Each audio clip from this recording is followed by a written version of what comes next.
Hello students. Radar आज का topic है। राडार। आप सभी जानते हैं स्टूडेंट कि डेली हम लोग राडार के बारे में न्यूज़ में और भी कई जगह हम लोग डेली राडार के बारे में सुनते रहते हैं। तो आज मैं आपको बताऊंगा राडार के बारे में कुछ basics and fundamental things. Okay. So radar क्या होता है? राडार का फुल फॉर्म होता है रेडियो डिटेक्शन एंड रेंजिंग। देखिए, radio detection and ranging, this is the full form of radar. Okay. So radar क्या है? Radar is an electromagnetic based detection system. यानी ये इलेक्ट्रोमैग्नेटिक वेव को सेंड करता है एंड वही इलेक्ट्रोमैग्नेटिक वेव जब ऑब्जेक्ट से रिफ्लेक्ट होकर टकराकर उससे जब वापस आती है तो उसको ये डिटेक्ट करता है। इसी से हम जो भी हमारा ऑब्जेक्ट होता है उसकी हम एग्जैक्ट पोजीशन को फाइंड आउट करते हैं। तो radar is an electromagnetic wave detection system that works by radiating electromagnetic waves and then studying the echo or reflected back waves। जो हमारी वेव्स ऑब्जेक्ट से टकराकर वापस आती हैं वो हमारी क्या है? Reflected back wave. इसी को हम क्या बोलते हैं? Echo signal. ठीक है। ठीक है। अब detection refers to whether the target is present or not। हम इसी चीज़ का तो फाइंड आउट करने की कोशिश कर रहे हैं कि हमारा टारगेट प्रेजेंट है या नहीं है। कई बार हमारा राडार जो हमारा सिग्नल को डिटेक्ट करता है, बट वो क्या होता है कि एक थ्रेशोल्ड वैल्यू से उसकी स्ट्रेंथ सिग्नल की कम होती है, तो वो हमारा है तो ये मशीन ही, तो ये फॉल्स सिग्नल फॉल्स प्रेडिक्शन कर देता है कि ये ऑब्जेक्ट नहीं है। ठीक है। तो ऐसी मिस्टेक्स तो होती रहती हैं। सो बट इस ऐसा हर बार नहीं होता है। ठीक है। सो यहाँ पे देखिए स्टूडेंट, ये ये है, देखिए राडार की फोटोज है। देखिए राडार जो होता है वो डिफरेंट शेप के हो सकते हैं, डिफरेंट डिजाइन्स के हो सकते हैं, बट उनका जो ऑपरेशन होता है वो सेम होता है। ठीक है। जैसे ऐसे समझिए कि अ, हम लोग बाइक चलाते हैं तो बाइक देखिए डिफरेंट डिजाइन्स की आती हैं, डिफरेंट कैपेसिटी की आती हैं, लेकिन बाइक का जो मेन फंक्शन है राइडिंग मीन्स रोड पे चलना, वो सभी का सेम होता है। ठीक है। सो राडार हमारा जो होता है वो स्टेशनरी और मूवेबल दोनों तरीके के ऑब्जेक्ट्स को डिटेक्ट कर सकता है कि वो कितने राडार से वो ऑब्जेक्ट कितनी कितनी दूरी पर है अर्थ से। अगर हवा में है तो अर्थ से कितनी डिस्टेंस पर हवा में उड़ रहा है। जैसे अगर प्लेन को ही डिटेक्ट करना हो तो राडार ये फाइंड आउट कर सकता है कि ये धरती से इस समय प्लेन की ऊंचाई क्या है। और अगर कोई पानी में शिप जा रहा है तो उसकी भी एग्जैक्ट लोकेशन को राडार डिटेक्ट कर सकता है। तो राडार हमारे लिए बहुत ही यूजफुल टेक्नोलॉजी है। ओके। इसके बहुत सारे और भी एप्लीकेशन है, जैसे कंट्रोलिंग द एयर ट्रैफिक। आसमान में एयर ट्रैफिक को कंट्रोल करने के लिए राडार बहुत ही इम्पोर्टेंट रोल उसमें प्ले करते हैं। शिप सेफ्टी, मैंने भी बताया कि पानी के जो भी शिप्स होते हैं उनको भी समुद्र में प्रॉपर डायरेक्शन गाइडलाइन देने के लिए भी राडार बहुत हेल्पफुल होते हैं। And sensing the remote places, military application, और भी इसके ऐसे बहुत सारे राडार के एप्लीकेशंस हैं। सो राडार हमारे लिए बहुत ही बेनिफिशियल टेक्नोलॉजी है। ओके। सो ये तो इसका इंट्रोडक्शन पार्ट हो गया स्टूडेंट्स। अब हम इसकी वर्किंग समझेंगे कि कैसे ये राडार वर्क करता है। ओके। देखिए,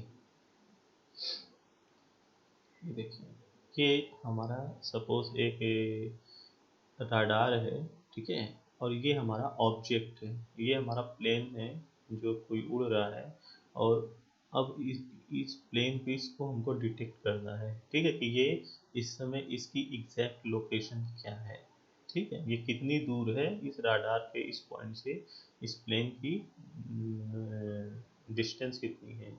तो हम क्या करेंगे, देखिए, ये जो हमारा ये है राडार है, ये यहाँ से सिग्नल भेजेगा, ठीक है, ये यहाँ से इलेक्ट्रोमैग्नेटिक वेव को सेंड कर रहा है, और ये किससे टकराएंगे, इस प्लेन से, इस प्लेन से टकराने के बाद क्या होगा कि ये तुरंत रिफ्लेक्ट होके वापस आएंगी, जब वापस आएंगी तो उसी रेडियो वेव्स इलेक्ट्रोमैग्नेटिक वेव को ये हमारा राडार डिटेक्ट करेगा। अब देखिए,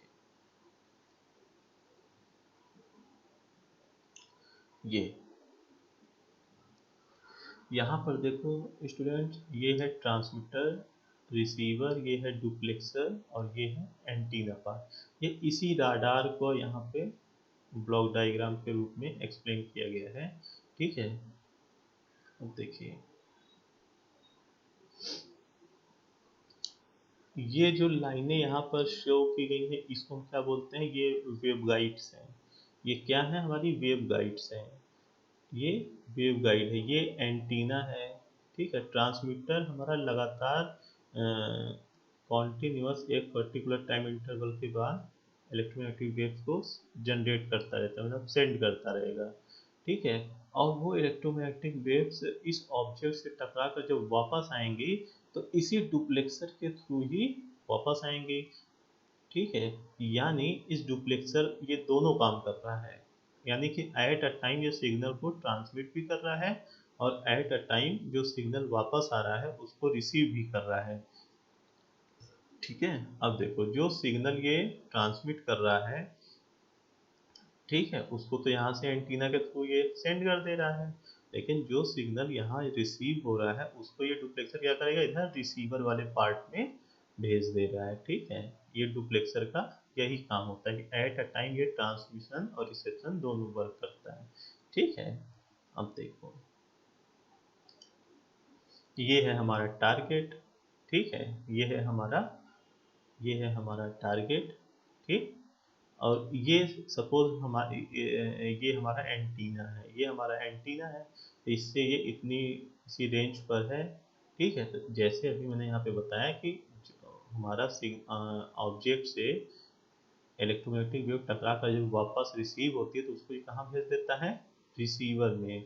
रिसीवर में क्या होता है, यहीं पर टारगेट का डिटेक्शन एंड रेंजिंग मीन्स यहीं पर सारा ऑपरेशन परफॉर्म होता है, कि सारी कैलकुलेशन जो होती है वो इधर रिसीवर वाले पार्ट में होती है, कि जो हम मेन से इलेक्ट्रोमैग्नेटिक वेव्स को हमने इतने टाइम पहले सेंड किया था, और ये इलेक्ट्रोमैग्नेटिक वेव्स हमारी 0.1 0.2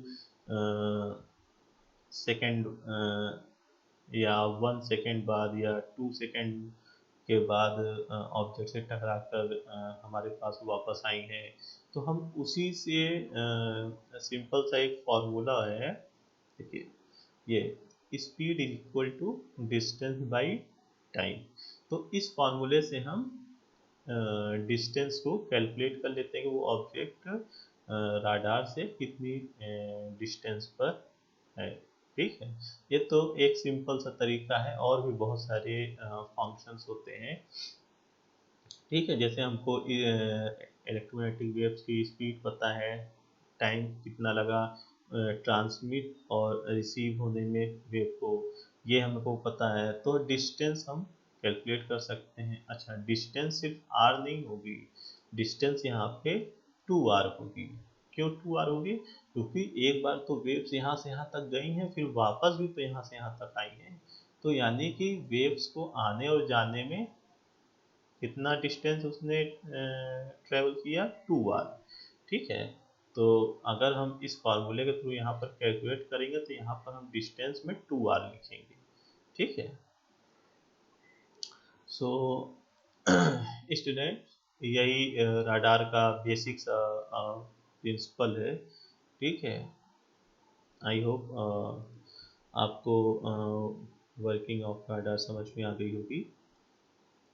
एंड इसके बहुत सारे एडवांटेजेस मैंने आपको स्टार्टिंग में ही बता दिए थे कि राडार हम लोग के लिए बहुत ही हेल्पफुल टेक्नोलॉजी है। और ये राडार जो होते हैं हमारे, वो कॉन्टिन्यूस ऑपरेट कर सकते हैं। किसी भी मौसम में कैसा भी वेदर सिचुएशन हो, उसका राडार पर कोई भी इफेक्ट नहीं होता है। ठीक है। राडार जो होते हैं वो हमारी दीवारों को भी पेनिट्रेट कर सकते हैं, स्नो की लेयर्स को भी पेनिट्रेट कर सकते हैं। ठीक है। और ये हाई रेजोल्यूशन इमेजिंग में भी इसका यूज होता है। और मैंने आपको बताया ही कि एयर ट्रैफिक कंट्रोलिंग में, शिप्स को डिटेक्ट करने में, किसी भी स्टेबल या मूवेबल ऑब्जेक्ट को डिटेक्ट करने में, बहुत सारी जगह हम राडार टेक्नोलॉजी का यूज़ करते हैं। और राडार हमको बड़ी बड़ी जो शिप्स होती हैं, कार्गो शिप्स, उनको प्रॉपर डायरेक्शन में हेल्प करने में राडार भी बहुत हेल्पफुल होते हैं। सो आई होप स्टूडेंट्स, आपको radar, what is radar and working of radar and advantage of radar आपको समझ में आ गया होगा। Okay, thank you.